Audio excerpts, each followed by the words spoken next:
යාළුවෝ හැමෝටම සුබ දවසක්. ඔන්න යාළුවනේ අද අපි ට්‍රැවල් එකක් ආවා. අද ඉන්නේ මහියංගනේ තියෙන දබානේ ආදිවාසී ගම්මානේ බලන්න. එහෙනම් යාළුවෝ වීඩියෝ එකත් එක දිගටම රැඳිලා ඉන්න. සුබ දවසක්. ඔන්න ඉතින් යාළුවනේ මම මුලින්ම ඔයාලට කියලා දෙන්නේ දබානට යන හැටි. ඉතින් මහියංගන පදිදලා පාරේ තමයි මේ දබානට යන මාර්ගය තියෙන්නේ. ඉතින් ඔයාලට දැන් පේනවා දබානට පිවිසුම් වෙන මාර්ගය. ප්‍රධාන පාරේ ඉඳන් කිලෝමීටර් 2ක් පමණ ගම ඇතුළට යන්න ඕනි. ඉතින් ඒ යන විදිහට කිලෝමීටර් 2ක් විතර යනකොට තමයි අපට දබාන හම්බෙන්නේ. ඉතින් අපි ඔයාලට වීඩියෝ එකෙන් පේනවා යන ආකාරය. මේ වගේ මාර්ගයක් තමයි අපට දබාන ආදිවාසී ගම්මානට යන පාර තියෙන්නේ. මේ දවස්වල ඉඩෝරය නිසා පාර දෙපැත්තේ තියෙන ගස් තනකොළ ගස් ඔක්කොම අවුවට වේලිලා තියෙන්නේ. ඒ වගේම තමයි මහියංගනේ නගරේ ඉඳන් මේ දබාන ආදිවාසී ගම්මානයට කිලෝමීටර් 18ක් විතර තියෙනවා.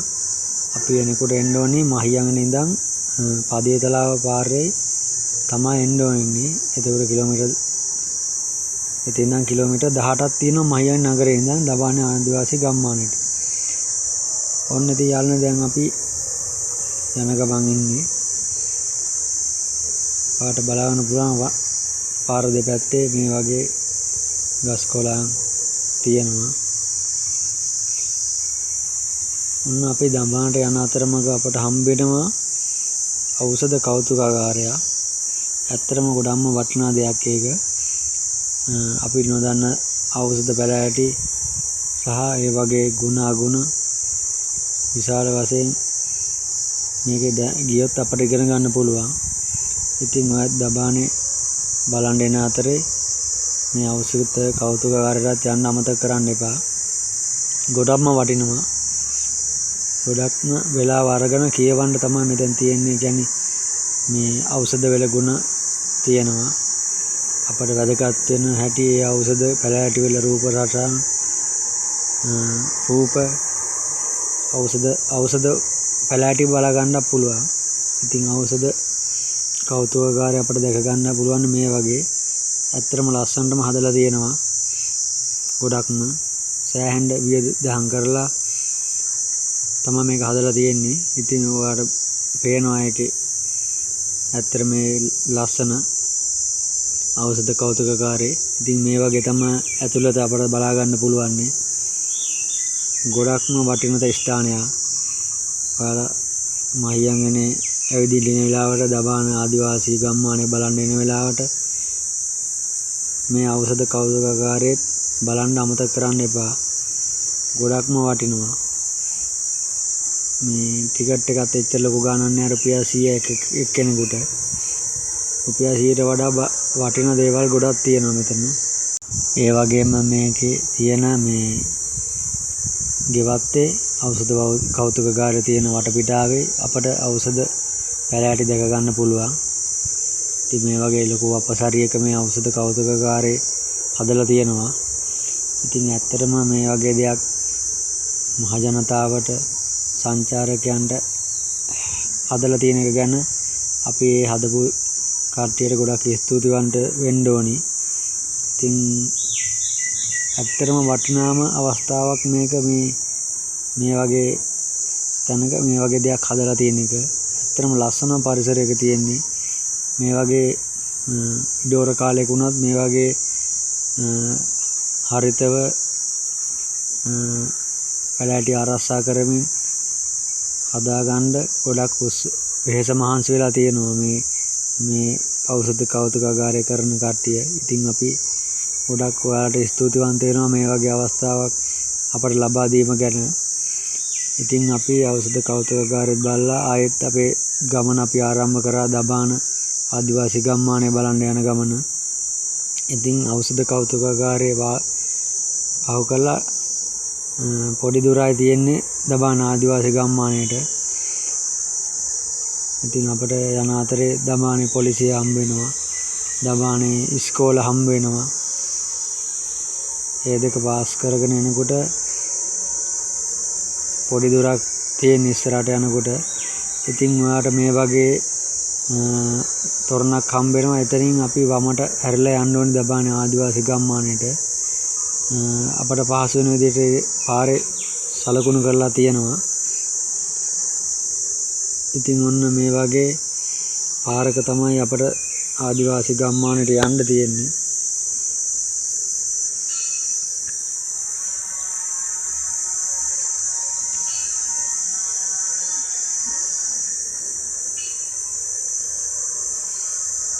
ඉතින් මේ වගේ මාර්ගයක් තමයි ආදිවාසී ගම්මානයට යන්න තියෙන්නේ.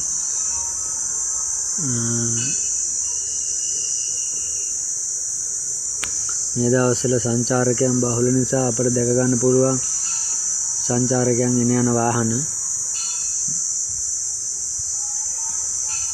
තේ කඩ එහෙමත් තියෙනවා මෙහි ගමේ විදිහට.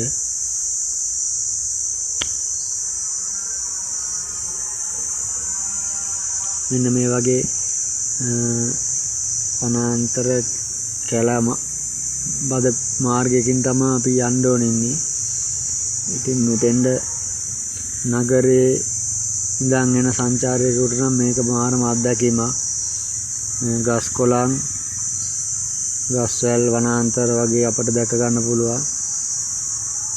ඒ නගරේ කට්ටියට මේක ඇත්තම ලොකුම අත්දැකීමක්.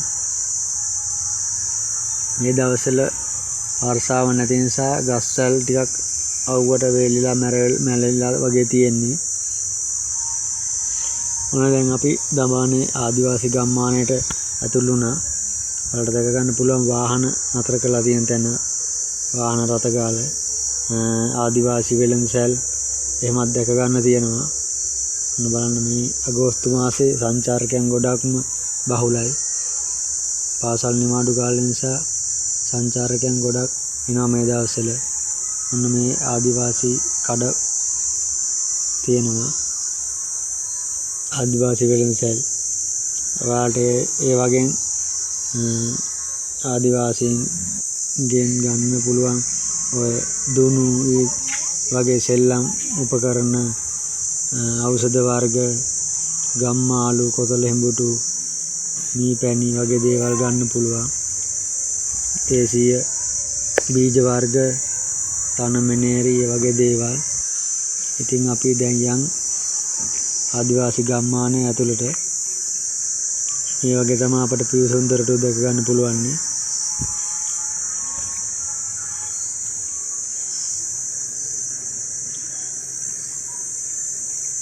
ඉන්දුර බැහැරින් සංචාරයෙන් කට්ටියට මේක ඇත්තටම ලොකු මහඟු අත්දැකීමක් වෙනවා.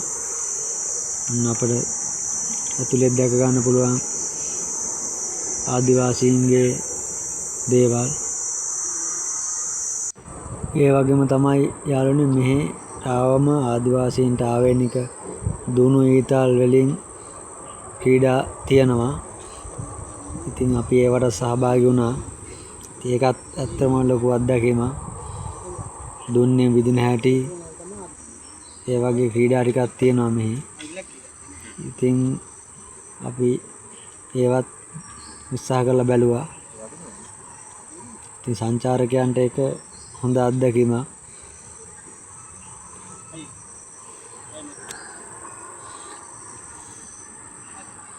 මම නම් දුනු විදින්න එච්චර ලොකු දක්ෂයෙක් නෙවෙයි. හැබැයි මාත් ආසාවට උත්සාහ කරලා බැලුවා.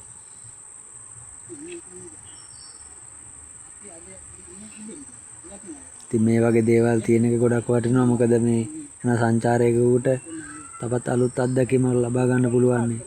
අපිට සාමාන්‍යයෙන් ගෙදර දොරේ නොකරන දේවල් නෙමෙයි. මෙහෙට ආවම මේක වගේ දෙයක් ලබා ගන්න තියෙනවා කියන්නේ ඇත්තටම වටිනවා. මං ඉතින් ඇත්තටම දක්ෂ දුනු ශිල්පියෙක් නන් නෙවෙයි. ඉතින් මම try කරලා බැලුවා. පළවෙනි පාර අසාර්ථක වුණා. අවස්ථා 3ක් තියෙනවා. මගේ දෙවෙනි පාර ඊතලේ ගියාට වැදුන්නේ නැහැ ඉලක්කේ. බලමු ඊළඟ chance එක මොකද වෙන්නේ කියලා.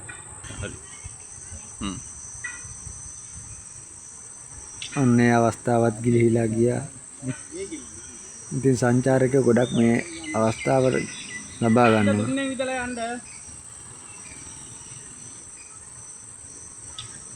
ඒ අවස්ථාවත් මිස් වුණා. ඉතින් ඔන්න ඒ වගේ මං වගේ තවත් සංචාරකයෝ එනවා මෙතෙන්ට. ඉතින් ඔයාලත් ආව වෙලාවක මේ වගේ අත්දැකීමකටත් මුහුණ දෙන්න. ඔයාලට සුපිරි අත්දැකීමක්.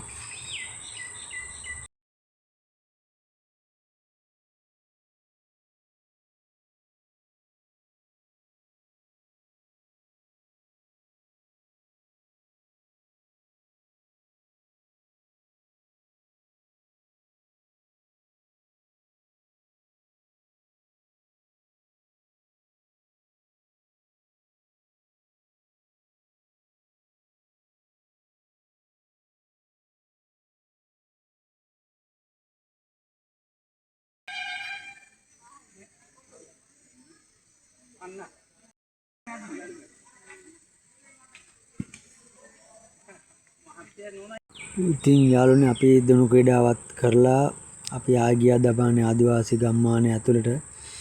ඉතින් ඒ තියෙන නිවාස සෙවිලි කරලා තියෙන්නේ ඉලුක් වෙලින්. ඉතින් පැරණි ආකාරයටම ඒවා තියෙනවා. ඉතින් ආදිවාසී ගම්මානට යම අපිට තවත් දේවල් දැක ගන්න පුළුවන්. පැරණි ඡායාරූප ඒ වගේ දේවල්. ඉතින් ඊට පස්සේ අපි ගියේ මෙන්න මේ වගේ අට්ටාලයකුත් බලා ගන්න පුළුවන් මේ නිවාසය. ඉතින් දුර බැහැරින් යන කෙනෙකුට මේක අලුත් අත්දැකීමක්. මේ ඊට පස්සේ යාළුවනේ අපි ගියේ දමානේ ඉස්සර හිටිය නායකයාගේ පිළිරුව බලන්න. මේ තමයි ඌරු වර්ගයේ තිසාහාමිගේ පිළිරුව. ඉතින් ඔන්න වගේ අලෙවි ආදිවාසී නිෂ්පාදන අලෙවි කරන තැන් තියෙනවා. ඒ වගේම අපට කෑම ಜಾති හදන පිටි වර්ග එහෙම ගන්න පුළුවන්. ඔයාලා මේ දකින්නේ දබානේ තියෙන ආදිවාසී කෞතුකාගාරය. ඉතින් ඔයාලට ඇත්තටම ලොකුම අත්දැකීමක් ලබා ගන්න පුළුවන්. ගොඩක් දේවල් ආදිවාසී පැරණි දේවල් ඒ කෞතුකාගාරේ තියෙනවා. මං ඒක වීඩියෝ එකට ගත්තේ නෑ. ඔයාලා ආපු වෙලාවක ගිහිල්ලා බලන්න. ඉතින් ඊට පස්සේ අපි යන්නේ ආදිවාසී මහගෙදර බලන්න. කියන්නේ ආදිවාසී නායකතුමාගේ නිවස බලන්න. ඔයාලට ආපු වෙලාවක නායකතුමා හම්බ වෙන්න පුළුවන්, කතා කරන්න පුළුවන්. ඒ වගේ අත්දැකීමක් ගන්න පුළුවන් මෙතනින්. ඔන්න අපි දැන් යන්නේ ආදිවාසී නායකතුමාගේ නිවස බලන්න. ඉතින් ඔයාලා එනකොට මෙතෙන් එනකොට මේ තියෙන ස්ථානය හැමෝටම බලන්න පුළුවන් විදිහට ආරක්ෂා කරගන්න. ගස් කොළන් වලට හානි කරන්න එපා. කැලි කසර දමන්න එපා. අපේ රටේ තියෙන වටිනා ස්ථානයක් මේක. ඉතින් අපි ඉදිරි පරම්පරාවටත් ඒක රැක ගන්න ඕනි. ඉතින් මේ තියෙන්නේ ආදිවාසී මහගෙදර අපේ නායකතුමාගේ නිවස.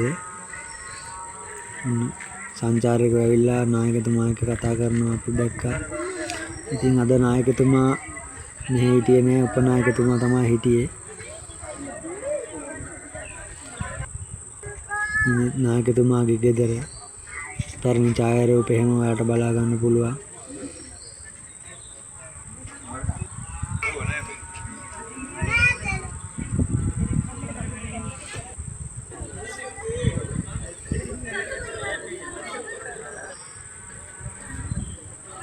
සංචාරකයන් ඉතින් ගොඩක්ම ආස කරන තැනක් තමයි මේ ස්ථානය.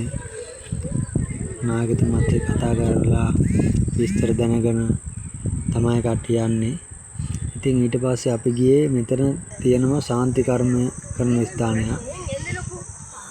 අපි ඒවත් බලාගෙන වැඳ පුදාගෙන එයාලගේ ඒ වගේමත් ආශිර්වාද ගත්තා. ඉතින් සංචාරකයනුත් ඒ ශාන්ති කර්ම වලට මුහුණ දෙනවා. ඒ වගේම ආශිර්වාද ලබා ගන්නවා. මෙතෙන්ට ඇත්තටම ගොඩක් පූජනීය ස්ථානයක්. අපි එන වෙලාවේ නම් එයාලගේ නැටුම් ශාන්ති කර්ම කරන ඉවර වෙලා මේ අවස්ථාව තමයි දැක ගන්න පුළුවන් වුණේ. නැත්තම් බේර වාදනය කරලා ගොඩක් ලස්සනට ඒක කරනවා.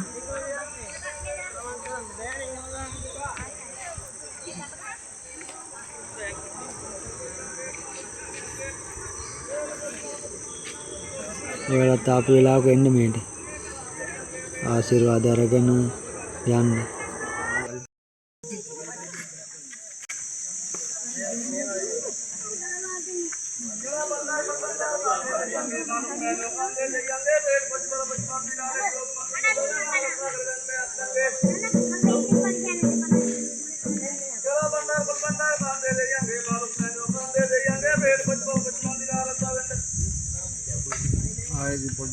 එහෙනම් යාළුවනේ දඹාන චාරිකාව මෙතනින් නිමා කරනවා. ඔයාලා හැමෝටම සුබ දවසක්. ජය වේවා.